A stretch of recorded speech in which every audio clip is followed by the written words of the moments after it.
Welcome to exam विवेचना। तो दोस्तों, आज यहाँ पर आपके समक्ष एक सीरीज़ प्रस्तुत कर रहा हूँ। जो ये सीरीज़ होगी ये आपके लिए लाया हूँ LT टेट वालों के लिए। जो भी LT टेट के अभ्यर्थी होंगे उनके लिए काफ़ी ज़्यादा बेनिफिट साबित होगी। कैसे? इसमें हम डिस्कस करेंगे हिंदी साहित्य के अति महत्वपूर्ण 1000 प्रश्नों के लिए। वैसे तो ये सीरीज़ सभी परीक्षा के लिए बेहद ज़्यादा महत्वपूर्ण रहेंगी, परंतु जो यहाँ पर मैं जिस नाम से लेकर आया हूँ तो वो होगा LT टेट के लिए हिंदी साहित्य के अति महत्वपूर्ण 1000 प्रश्न। ठीक है, वैसे सभी इसे देख सकते हैं, परंतु जो नाम मैंने इसे दिया है तो LT टेट वालों के लिए नाम दिया है LT टेट के लिए 1000 अति महत्वपूर्ण हिंदी के प्रश्न। ठीक है, तो चलिए ज़्यादा समय ना लेते हुए शुरू करते हैं आज की वीडियो को शुरू करने से पहले आपको अवगत करवा देता हूँ कि हमारी टीम के द्वारा LT टेट और LT कमीशन और PGT हिंदी के लिए नए कोर्स लॉन्च कर दिए गए हैं। जो इंटरेस्टेड है तो जुड़ सकते हैं। खासकर LT टेट के लिए नया बैच बिठाया जा रहा है। जो हमारा पिछला बैच था वहाँ पर भी काफ़ी सारे बच्चों को सफलता प्राप्त हुई है। पिछला बैच बड़ा नहीं था, छोटा सा बैच था, 15 के आसपास बच्चे थे, तो लगभग सभी के 1-2 को छोड़कर सभी के टेट क्लियर हो गए हैं। ठीक है, अगर आप भी अपनी सफलता को निश्चित करना चाहते हैं तो आप हमारे बैच में एनरोल हो सकते हैं। यहाँ पर आपको मैं इसके पश्चात एक स्लाइड दिखाऊंगा जिसमें आपको सारी डिटेल मिल जाएगी, किस प्रकार से आप जुड़ सकते हैं, क्या क्या आपको करना पड़ेगा। यहाँ पर देखिए नए जो नया बैच चलाया जा रहा है LT टेट वालों के लिए, यहाँ पर ये स्लाइड आपके समक्ष प्रस्तुत कर दी है मैंने। इसमें हमारी टीम के द्वारा जो नया बैच बिठाया जाएगा 1 मार्च से ये कोर्स आपको उपलब्ध होगा। इसमें आपको रोज़ 8 बजे सुबह चैप्टर वाइज टॉपिक के अनुसार रिकॉर्डेड वीडियो लेक्चर मिलेगा। ये ऐसे वीडियो होंगे जो यहाँ पर आपको शो नहीं होते हैं। कई बच्चों को कन्फ्यूज़न होता है कि क्या आपको जो हम रोज़ से ये वीडियो देते हैं यही होंगे, तो ये रोज़ देने वाले वीडियो नहीं होंगे, रिकॉर्डेड वीडियो होंगे। वो आपको जब आप लेक्चर लेते हैं तभी आपको मिलते हैं। सारे के सारे टॉपिक के अनुसार, सिलेबस के अनुसार हम यहाँ पर आपको वीडियो मिलेंगे। ठीक है ना, सिलेक्टेड वीडियो होती है, जो मर्जी वीडियो नहीं, अच्छे से अच्छे वीडियो आपको उपलब्ध होंगे यहाँ पर। रोज़ आपको ये सुबह 8 बजे लेक्चर मिलेगा। इसी तरह इस लेक्चर का PDF भी आपको उपलब्ध करवाया जाएगा डिस्क्रिप्शन बॉक्स में। फिर रोज़ टॉपिक के अनुसार ही आपका टेस्ट भी होगा। मान लीजिए सुबह आपने जो टॉपिक पढ़ा है उसी का टेस्ट 9 बजे रात को होगा। इसी के साथ समय समय पर आपको LT टेट के प्रीवियस ईयर के सॉल्व क्वेश्चन पेपर भी उपलब्ध करवाई जाती हैं, ताकि आपको इनका क्रम पता चलता रहे कि किस प्रकार का क्रम है। अगर आप एक बार इसमें एनरोल हो जाते हैं तो आपको बहुत सी चीज़ें यहाँ पर फ्री में उपलब्ध करवाई दी जाती हैं। ठीक है, PYQ यहाँ पर मिलेंगे आप, और भी महत्वपूर्ण PDF भी आपको दी जाती है। बाकी देखिए, आपको ये जो 3 मंथ का कोर्स मिलेगा बहुत ही कम दाम पे मिलेगा। सिर्फ 1000 रुपये में यहाँ पर आपको सारी चीज़ें उपलब्ध करवाई जाएंगी। अगर आपको इंटरेस्टेड हो तो यहाँ पर जो पेमेंट नंबर दिया गया है इस पर आप संपर्क कर सकते हो या व्हाट्सएप कर सकते हो जो आपकी क्वेरी रहेगी। बाकी यहाँ पर मेरी जानकारी भी आपको उपलब्ध करा दी गई है एक कोने पर। तो चलिए ज़्यादा समय न लेते हुए शुरू करते हैं आज के लेक्चर को।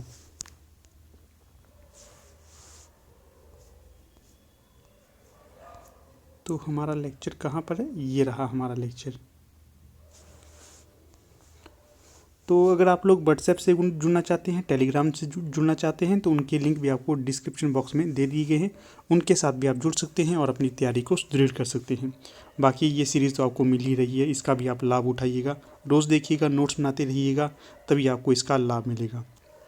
चलिए शुरू करते हैं। जूम कर दिया है PDF को ताकि आपको स्पष्ट दिख सके। थोड़ा सा रुकिएगा, पेन निकाल लेते हैं।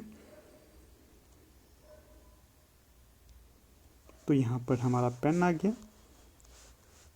ये हमारा पहला प्रश्न में पूछा गया है, पद्मावत महाकाव्य किस काल विशेष की रचना है?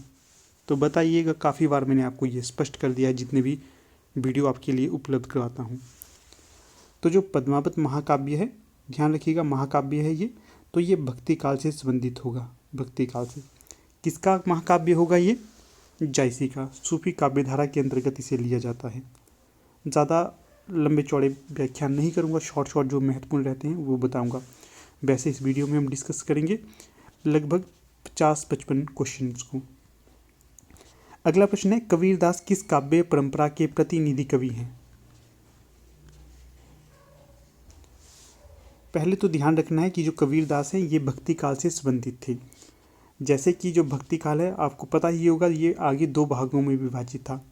एक तो था संत काव्य धारा और दूसरा था आपका सगुण का, एक था संत काव्य धारा, ने एक था आपका निर्गुण काव्य धारा और दूसरा था सगुण काव्य धारा। जो निर्गुण काव्य धारा था इसके ही दो भाग थे, एक ज्ञानाश्रयी और दूसरा प्रेम मार्गी। इसी प्रकार से जो सगुण काव्य धारा था ये भी आगे दो भागों में विभाजित हुआ था, एक रामाश्रयी काव्य धारा और दूसरा कृष्णाश्रयी काव्य धारा। इस प्रकार से आप ध्यान रखिएगा, जो भक्ति काल था आगे 4 भागों में विभाजित हुआ था, तो इन तथ्यों को भी ध्यान रखना है। जो राम काव्य धारा के प्रमुख कवियों के अंतर्गत आते हैं, कौन आते हैं? तुलसीदास जी। ज्ञान मार्गी में प्रमुख कौन आते हैं? जयसी। प्रेम मार्गी में कौन आते हैं? ज्ञान मार्गी में होंगे कबीरदास, प्रेम मार्ग में कौन होंगे? जयसी। कृष्ण काव्य धारा के अंतर्गत कौन होंगे?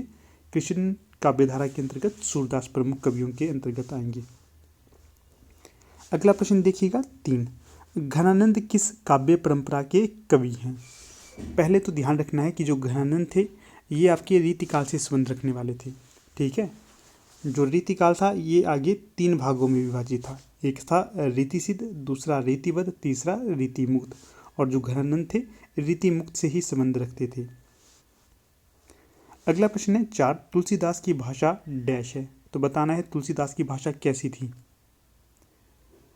वैसे तो तुलसीदास ब्रज और अवधि दोनों में लिखते थे, परंतु जो विकल्प में सिर्फ अवधि दिया गया है तो ये सही हो जाएगा, अवधि अकेला। अगर ब्रज दिया जाता तो ब्रज भी आप सही कर लेते, परंतु विकल्प में ब्रज नहीं है तो इस प्रकार से अवधि ही सही हो जाएगा।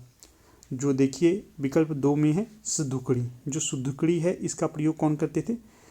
आचार्य रामचंद्र शुक्ल ने कबीरदास की भाषा को सुधुकड़ी कहा है, और जो अपने गोरख संप्रदाय से संबंधित थे या नाथ संप्रदाय से संबंधित थे उनकी भाषा भी सुधुकड़ी ही थी। और जो संध्या भाषा और अपभ्रंश भाषा थी ये किसकी थी? रामचंद्र शुक्ल के अनुसार, तो ये थी सिद्धों की। अगला प्रश्न 5 है, वात्सल्य रस के कुशल चितेरे हैं, तो कौन होंगे वात्सल्य रस के कुशल चितेरे? तो ये हो जाएंगे सूरदास। जो सूरदास थे भक्ति काल में कृष्ण भक्ति काव्यधारा के प्रतिनिधि कवि के तौर पर जाने जाते थे, और इन अच्छा वर्णन किया है कि कोई और कवि आगे कभी कर नहीं सकता, इतना वर्णन इन्होंने किया है। कहा भी जाता है कि तुलसीदास अंधे थे और इन्होंने अपने बंद आंखों से इतना अच्छा वर्णन भगवान श्री कृष्ण का किया है कि जो भी उनके बारे में पढ़ता है तो वह मंत्रमुग्ध हो जाता है। सूर सागर में इनका काफ़ी अच्छा वर्णन मिलता है, ठीक है। सूर सागर का ध्यान रखना है, इनकी रचना हो जाएगी, और यह भी ब्रज भाषा में ही रचना रचते थे। अगला प्रश्न है 6, किस भक्तिकालीन कवि के दास्य भाव से भक्ति की है? क्या है? किस भक्तिकालीन कवि के रस क्या है, माफ़ करिएगा थोड़ा उल्टा पढ़ लिया। किस भक्तिकालीन कवि के दास्य भाव से भक्ति की है? कौन ऐसा भक्तिकालीन कवि था जो दास्य भाव से भक्ति करता था? विकल्प में सूरदास, रविदास, परमानंद दास और तुलसीदास। बताइएगा छठे का सही विकल्प कौन सा होगा? तो जो महात्मा तुलसीदास थे ये करते थे भगवान राम की दास्य भाव से पूजा, ठीक है।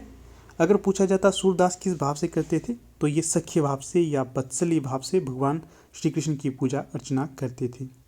जो यहाँ पर तुलसीदास है काफ़ी ज़्यादा महत्वपूर्ण कवियों के तौर पर जाने जाते हैं। अगर संपूर्ण भक्ति काल का सर्वश्रेष्ठ कवि के तौर पर जाने जाएं तो तुलसीदास और सूरदास को गिना जाता है। जो समन्वय का काफ़ी अच्छा वर्णन तुलसीदास जी के माध्यम से मिलता है। इन्होंने निर्गुण और सगुण के बीच में एक सेतु बनने का काम किया था। ना ही ये निर्गुण वालों को ज़्यादा बुरा बोलते थे और ना ही सगुण वालों को, दोनों के बीच एक इन्होंने तारतम्य बिठाया हुआ था, ठीक है। और इनकी जो प्रमुख रचनाओं के अंतर्गत आती है रामचरितमानस। ये हिंदी का प्रथम महाकाव्य है जिसकी अत्यधिक टीकाएँ मिलती हैं। पहले नंबर पे तुलसीदास जी का रामचरितमानस आता है, उसके पश्चात बिहारी का बिहारी सतसई। अगला प्रश्न 7, रामचरितमानस महाकाव्य का छंद है, तो बताइए कब? वैसे तो इसमें बहुत से छंदों का प्रयोग किया है, जो इसका मुख्य छंद रहेगा तो उसका नाम बताना है। तो जो रामचरितमानस है इसमें मुख्यतः दोहा चौपाई छंदों का प्रयोग किया गया है, विकल्प सी सही हो जाएगा। अगला प्रश्न है 8, किस काव्य परंपरा में ईश्वर प्रेम स्वरूप चित्रित हुए हैं? किस काव्य परंपरा में ईश्वर प्रेम स्वरूप चित्रित हुए हैं? क्या सूफी है, रामश्री है, संत है या कृष्ण मार्गीय है? तो सही विकल्प हो जाएगा विकल्प ए, सूफी काव्य धारा के अंतर्गत ईश्वर प्रेम स्वरूप में चित्रित हुए हैं। जितने भी सूफी विद्वान रहे हैं इन्होंने जो भगवान की अर्चना की है तो यह एक नायिका या फिर प्रेमिका के रूप में की है। स्वयं को ये प्रेमी मानते थे और भगवान को प्रेमिका। इसमें जो प्रमुख रहेंगे आपके जायसी रहेंगे, कुतुबन रहेंगे, मंजन रहेंगे, उस्मान रहेंगे, इत्यादि इत्यादि। अगला प्रश्न क्या है? अगले प्रश्न से पहले ऊपर चले जाते हैं। अगला प्रश्न देखिएगा, अगला प्रश्न पढ़ लेते हैं। रीतिकालीन काव्य डैश प्रधान काव्य है, कैसा है ये? शांत है, श्रृंगार है, वीर है या फिर करुण है? तो सही विकल्प यहाँ पर हो जाएगा जो रीतिकालीन काव्य है, श्रृंगारिकता इसमें अत्यधिक देखने के लिए मिलती है। जितने भी कवि थे प्रमुख बल इन्होंने श्रृंगार पे दिया था। जैसे कि इसको श्रृंगार काल कहते हैं, रीति काल कहते हैं, अलंकृत काल कहते हैं, ये सभी इसके नाम रहेंगे। जो सबसे ज़्यादा शांत रस कहाँ पर मिलता है, किस काल में मिलता है? भक्ति काल में। वीर रस किस काल में मिलता है? तो आदि काल में। अगला प्रश्न देखिए, यही आ गया, किसने आदिकाल को वीर गाथा काल नाम दिया था? काफ़ी ज़्यादा महत्वपूर्ण प्रश्न हो जाएगा ये। तो ये दिया था आचार्य रामचंद्र शुक्ल के द्वारा आदिकाल को वीर गाथा काल नाम। अगर ये प्रश्न बने कि आदिकाल को आदिकाल नाम किसने दिया था, तो ये दिया गया था हजारी प्रसाद द्विवेदी के द्वारा। हजारी प्रसाद द्विवेदी के द्वारा। महावीर प्रसाद द्विवेदी के द्वारा क्या नाम दिया गया था आदिकाल को? बीज वपन काल। तो इसका भी ध्यान रखना है। ये इस तरह से क्यों दिखाई दे रहा है, रुकिएगा।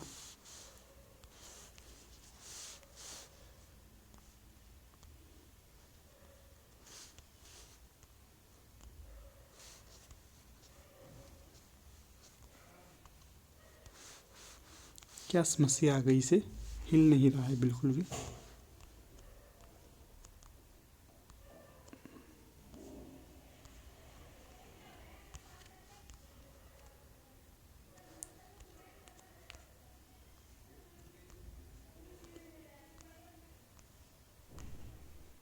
चलिए कोई बात नहीं, ऐसे ही देख लेते हैं इसे। पोथी पढ़े पढ़े जगमुआ, पंडित भया ना कोई। पंडित से यहाँ पर क्या अभिप्राय होगा या फिर क्या तात्पर्य होगा?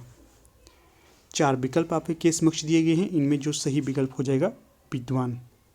पंडित से विद्वान का यहाँ पर अर्थ निकलता है। पोथी पढ़े पढ़े जगमुआ, पंडित भया ना कोई। अगला प्रश्न है 12, बीजक किस कवि की रचना है? तो बीजक हो जाएगी कबीरदास की रचना। विकल्प डी यहाँ से ही हो जाएगा।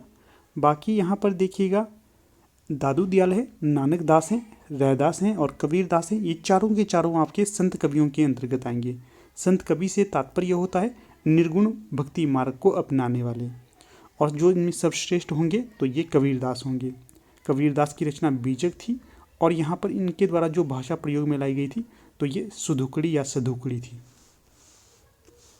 अगला प्रश्न है, घूंघट के पट खोल रे तोहे पिया मिलेंगे, पंक्ति में शब्द शक्ति है। तो यहाँ पर कौन सी शब्द शक्ति प्रयोग में लाई गई है? तो जो 13 का सही विकल्प हो जाएगा तो ये हो जाएगा आपका विकल्प भी, लक्षणा शब्द शक्ति यहाँ पर प्रयोग में लाई गई है। अगला प्रश्न 14 है, लाक्षणिकता में शैली, रहस्यवाद, सूक्ष्मता, प्रकृति का मानवीकरण निम्न में से किस की विशेषताएं हैं? किस काल में ये विशेषताएं प्रयोग में लाई गई थी? तो सही विकल्प बताइएगा 14 का कौन सा होगा? तो ये सारी जितनी भी विशेषताएं हैं ये छायावाद के अंतर्गत मानी जाती हैं। अगर आपसे प्रश्न पूछा जाए कि जो छायावाद है इसके प्रमुख कवियों में कौन कौन आते हैं, ये आते हैं जयशंकर प्रसाद, सूर्यकांत त्रिपाठी निराला, सुमित्रा नंदन पंत और महादेवी वर्मा। अगला प्रश्न बन रहा है 15, रामचरितमानस महाकाव्य को समन्वय की विराट चेष्टा किसने कहा? बहुत अच्छा प्रश्न है ये भी। तो यहाँ पर जो सही विकल्प हो जाएगा, जूम कर लेते हैं इसे, तो जो यहाँ पर 15 का सही विकल्प हो जाएगा तो ये हो जाएगा समन्वय की विराट चेष्टा। ये रामचंद्र शुक्ल के अनुसार तो नहीं कहा गया है, ये प्रश्न गलत है। ये कहा गया था हजारी प्रसाद द्विवेदी के द्वारा, हजारी प्रसाद द्विवेदी के द्वारा। विकल्प में ये दिया गया है, जो आंसर की है यहाँ पर ए प्रश्न ए विकल्प दिया गया है, वैसे ए नहीं होगा यहाँ पर, ये हो जाएगा हजारी प्रसाद द्विवेदी के द्वारा ये कथन कहा गया था। अगला प्रश्न 16 है, लकड़ी जल कोयला भई, कोयला जल भया राख, मैं पापिन ऐसी जली, कोयल कोयला भई ना राख। पंक्ति के रचनाकार कौन होंगे? 16 का सही विकल्प कौन सा आएगा? तो प्रस्तुत पंक्तियां यहाँ पर मीराबाई की होंगी। मीराबाई ने ये प्रस्तुत पंक्तियां कही थी। जो मीराबाई का संबंध है ये भी आपके भक्ति काल के अंतर्गत कृष्ण भक्ति काव्यधारा से रहा था। इनके द्वारा जो भगवान श्री कृष्ण की भक्ति की गई थी, जैसे कि तुलसीदास जी के द्वारा की गई थी दास्य भाव से, सूरदास के द्वारा बत्सल भाव से, और मीराबाई के द्वारा माधुर्य भाव से। इसका भी ध्यान रखना है, ये भी प्रश्न काफ़ी ज़्यादा पूछा जाता है। अगला प्रश्न 17 है, उर्दू शब्द मूल रूप से किस भाषा का शब्द है? फारसी, अरबी, तुर्की या फिर पश्तो? कौन सा सही विकल्प होगा यहाँ 17 का? तो सही विकल्प सी, जो उर्दू है ये तुर्की का शब्द हो जाएगा। अगला प्रश्न 18, वाच्यार्थ का पर्यायवाची नहीं है, तो ये लक्ष्यार्थ नहीं होगा। वाच्यार्थ का पर्यायवाची लक्ष्यार्थ नहीं होगा।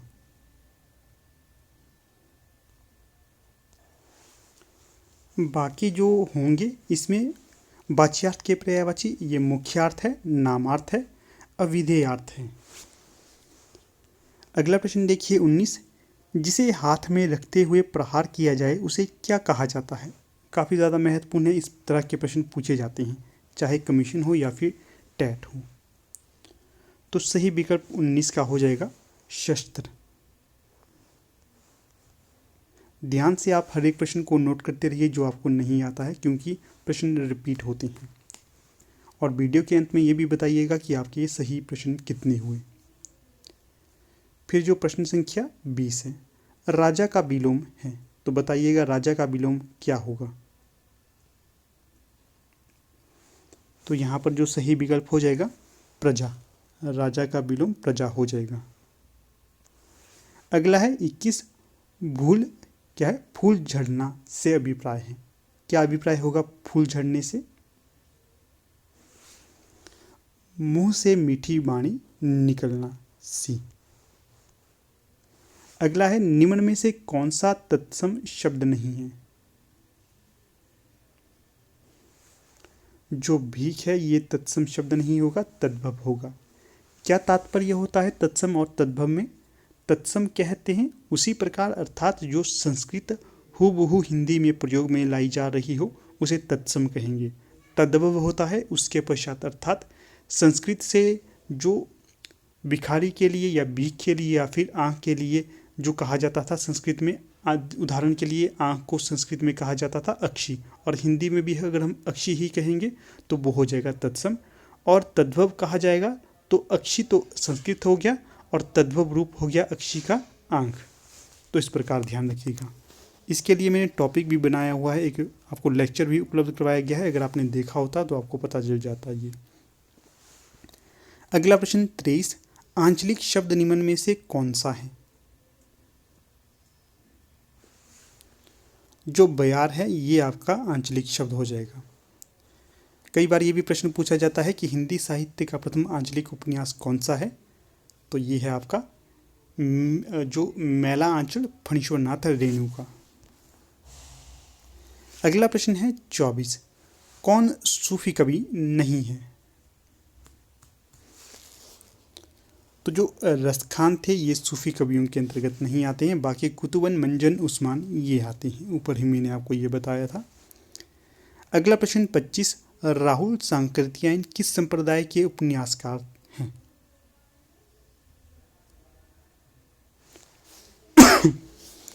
तो ये हो जाएंगे ऐतिहासिक, विकल्प सी। अगले प्रश्न की ओर रुख करते हैं। प्रश्न 34, शुद्ध शब्द कौन सा है? तो यहाँ पर जो शुद्ध शब्द हो जाएगा, शब्द नहीं पंक्ति होगी, देश में सर्वत्र शांति है। बाकी सही नहीं होगी, जैसे कि देश में सर्वस्व शांति है, ये नहीं होगा। सर्वत्र होगा, सर्वथा नहीं होगा, सर्वकालीन भी नहीं होगा। सी सही विकल्प हो जाएगा यहाँ। अगला है 33, ले चल मुझे भुलावा देकर मेरे नाविक धीरे धीरे में कौन सा भाव है? तो सही विकल्प यहाँ पर 33 का हो जाएगा पलायनवाद। प्रस्तुत पंक्तियाँ जयशंकर प्रसाद की हैं। इन पंक्तियों के माध्यम से जयशंकर प्रसाद पर यह आरोप लगाया जाता है कि ये पलायनवादी प्रवृत्ति के कवि थे। अगला प्रश्न 32 है, अकाउंट के लिए हिंदी में पारिभाषिक शब्द कौन सा होगा? जो आपको पारिभाषिक शब्द है ये भी देखने हैं, काफ़ी ज़्यादा महत्वपूर्ण रहते हैं ये। तो 32 का सही विकल्प होगा लेखा। लेखा जोखा जो कहते हैं उसी के अंतर्गत आएगा अकाउंट। 32 का सही विकल्प सी। अगला प्रश्न 31, शुद्ध शब्द कौन सा है? शुद्ध शब्द नहीं, मैं शब्द क्यों कह रहा हूँ, शब्द नहीं होगा, रूप होगा। शुद्ध रूप कौन सा है? 4 पंक्तियां आपके समक्ष दी गई हैं, इनमें से जो सही होगा उसका आपने चयन करना है। क्या यह पंक्ति सही होगी? यह पंक्तियां साकेत से उद्धृत हैं, कौन सी होगी इनमें? यह तो नहीं होगा, यहाँ पर यह की मिस्टेक है। फिर जो अगला है की भी नहीं होगा, तो जो सही हो जाएगा तो वो हो जाएगा विकल्प सी। ये पंक्तियां साकेत से उद्धृत हैं, तो सी सही हो जाएगा यहाँ। अगला प्रश्न 30, शुद्ध वाक्य कौन सा है? तो 4 वाक्य आपके समक्ष दिए गए हैं, इनमें जो सही होगा उसका चयन करना है। शुद्ध हो जाएगा विकल्प सी, कृपया मुझे छुट्टी प्रदान करें। ऐसा नहीं होगा, कृपा ये भी नहीं होगा, कृपया मुझे छुट्टी प्रदान करने की कृपा करेंगे ये भी नहीं होगा। 2 बार कृपा आ रहा है, छुट्टी प्रदान करने की कृपया करें ये भी नहीं होगा, तो शुद्ध हो जाएगा सी। अगला है 29, बहुमूल्य का अर्थ निम्न में से कौन सा है? तो सही विकल्प यहां पर हो जाएगा बहुत मूल्यवान। अगला प्रश्न 28 है, शेखर एक जीवनी के रचनाकार कौन हैं? तो ये हो जाएंगे सच्चिदानंद हीरानंद बादशाहन अज्ञे। इनके द्वारा प्रयोगवाद की स्थापना भी करी गई थी, इसका भी ध्यान रखना है। अज्ञे का पूरा नाम पूछा जाता है सच्चिदानंद हीरानंद बादशाहन अज्ञे। तार सप्तक की स्थापना भी इन्हीं के द्वारा की गई थी, इसका भी ध्यान रखिएगा। अगला प्रश्न 27, निम्न में से कौन सा भक्ति काल का समय होगा? आचार्य रामचंद्र शुक्ल ने ये समय काल दिया है, इसका आपने उत्तर देना है। जो आचार्य रामचंद्र शुक्ल थे 1050 संवत 1050 से 1375 तक आदिकाल का समय मानते थे।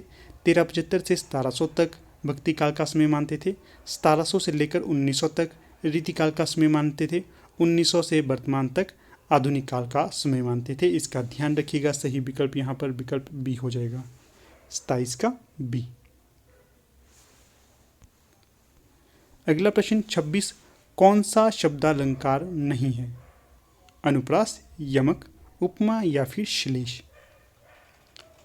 तो जो 26 का सही विकल्प सी, जो उपमा है ये शब्दालंकार नहीं अर्थालंकार हो जाएगा। बाकी अनुप्रास, यमक और श्लेष ये शब्दालंकार हो जाएंगे।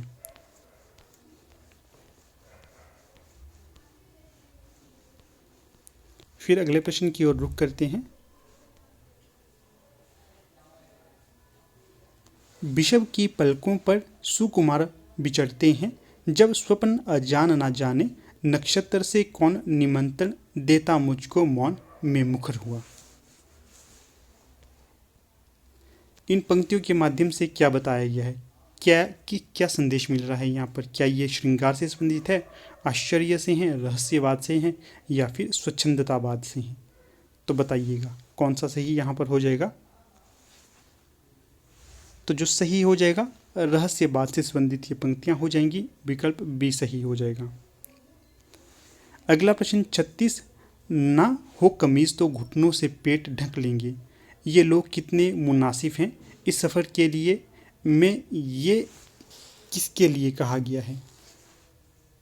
जो प्रस्तुत पंक्तियां हैं यहाँ पर ये कहा गया है किससे संबंधित होगा? क्या ये मतदाता है, आम आदमी है, बुजुर्ग होंगे, बुजुर्ग, या राजनीतिज्ञ होंगे? तो जो 36 का सही विकल्प हो जाएगा, आम आदमी के संबंध में ये पंक्ति कही गई है, ये वाली। अगला प्रश्न है 37। श स सह वर्ण है, तो ये कैसे वर्ण होंगे? तो 37 का सही विकल्प हो जाएगा, ये सारे महाप्राण होंगे, ध्यान रखिएगा। अगला प्रश्न 38। औपचारिक व मानक भाषा बोली जाती है। तो जो 38 का सही विकल्प हो जाएगा, आकाशवाणी में। सी सही विकल्प हो जाएगा यहाँ पर। अगला प्रश्न 39। कथानक, चरित्र, संवाद, देशकाल व परिस्थितियां, संकलन, तरह, उद्देश्य तथा भाषा शिल्प किस साहित्यिक विधा की आलोचना पद्धति के तत्व हैं? ये सारे के सारे हो जाएंगे नाटक के, ध्यान रखिएगा, काफ़ी ज़्यादा महत्वपूर्ण है ये। अगला प्रश्न 40। रहत कुसंग चाहत कुशल का अर्थ है। तो जो 40 का सही विकल्प हो जाएगा, बुरी संगति का अर्थ बुरा ही होता है, विकल्प ए। अगला प्रश्न 41। संस्कार शब्द निम्न में से क्या है? तो जो संस्कार है ये भाववाचक संज्ञा हो जाएगी, यहाँ से भाव आपको देखने के लिए मिलता है। मिठास ये भी भाववाचक संज्ञा होगी, खट्टास ये भी भाववाचक संज्ञा होगी। अगला प्रश्न 42। अंधा क्या चाहे दो आंखें, इसका क्या अर्थ होगा? इच्छित वस्तु मिलना, विकल्प बी। अगला प्रश्न क्षणिक शब्द निम्न में से क्या है? तो ये हो जाएगा गुणवाचक विशेषण, यहाँ पर गुण दिख रहा है क्षणिक। अगला प्रश्न 44। लघु की उत्तरावस्था होगी, कौन सी होगी? इंपॉर्टेंट है काफ़ी ज़्यादा। तो सही विकल्प यहाँ पर विकल्प ए हो जाएगा, लघुतर। लघु की उत्तरावस्था लघुतर हो जाएगी। अगला प्रश्न 55 है। क्या पूछा गया है इसमें? शुद्ध वाक्य है, निम्न में से कौन सा शुद्ध वाक्य होगा? तो 55 का जो सही विकल्प हो जाएगा आपके समक्ष, तो ये हो जाएगा मोहन ने यह काम बखूबी निभाया, ये शुद्ध वाक्य हो जाएगा। अगला प्रश्न 54। शुद्ध शब्द रूप है, तो जो 54 का सही विकल्प हो जाएगा, साहित्यिक इस प्रकार से लिखा जाता है, तो 20 सही हो जाएगा। अगला प्रश्न है 53। घोड़ा का पर्यायवाची नहीं है, नहीं पूछा गया है, ध्यान रखिएगा, नहीं। तो जो घोड़ा का पर्यायवाची नहीं होगा, तो वो हो जाएगा आपका तुंग। तुरंग होता तो होता, परंतु तुंग नहीं है। अश्व है, बाजी है, तुरंग है, ये तीनों हो जाएंगे सिवाय विकल्प ए के। अगला प्रश्न है 52। अनु उपसर्ग का पीछे के अर्थ में प्रयोग होता है, तो ये होता है अनुगामी। अगला प्रश्न 51। निर्भय में उपसर्ग है, कौन सा उपसर्ग होगा निर्भय में? तो ये हो जाएगा विकल्प बी, निर। अगला प्रश्न है 50। जो विषय विचार में आ सकता है उसको क्या कहेंगे? विचारगम्य, विकल्प सी। अगला प्रश्न है 49। मन के लड्डू फोड़ना का अर्थ है, तो ये होगा कल्पना में सुख लेना या ख्वाबी पुलाव बनवाना। अगला प्रश्न 47। विस्मयादि बोधक शब्द डैश होते हैं, कैसे होते हैं ये? तो ये होते हैं विशेषण। 47 का सही विकल्प यहाँ पर बी हो जाएगा। अगला प्रश्न है 47। क्या कर दिया, दो प्रश्न यहाँ पर 47 यहाँ पर 47 नहीं 48 होगा, ठीक है, 48, इसमें सुधार करिएगा। तो सही विकल्प यहाँ पर कौन सा होगा? विस्मयादि शब्द डैश होते हैं, तो जो विस्मयादि बोधक शब्द होते हैं ये अविकारी होते हैं। सही विकल्प सी हो जाएगा।